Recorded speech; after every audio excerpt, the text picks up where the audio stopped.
প্রিয় দর্শক, আসসালামু আলাইকুম। তো দর্শক, যাকে দেখতে পাচ্ছেন তার নাম হচ্ছে মৌসুমী। মৌসুমীর বিয়ে শাদী হয়নি। মৌসুমী বিয়ের জন্য ইউটিউবে এসেছেন, কারণ মৌসুমীর বাবা নেই, মৌসুমীর মা আছে, বড় একটা ভাইয়া ছিল, ভাই বিয়ে করে আলাদা হয়ে গেছে।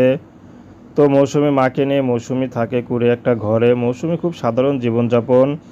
মৌসুমী একটি বাসায় পুঁতির কাজ করে। বিভিন্ন প্লাস্টিকের যে পুঁতি আছে, পুঁতিগুলো দিয়ে মালা বানায়, চুড়ি বানায়, এইগুলো বিভিন্ন ফুটপাতে বিক্রি করে। তো লোক দিয়ে বানিয়ে নিজেরাই বানায় লোকের কাছে দেয়, তারা বিক্রি করে হয়তো যা পায় তা দিয়ে তার সংসার চলে। তো যাই হোক, এখন মৌসুমী ইউটিউবে এসেছে বিয়ে শাদীর জন্য। অভাবে সংসার, কে তাকে বিয়ে করবে? যারাই বিয়ে করতে আসে তারাই যৌতুক চায়, তাদের পক্ষে তো যৌতুক দেওয়া সম্ভব না।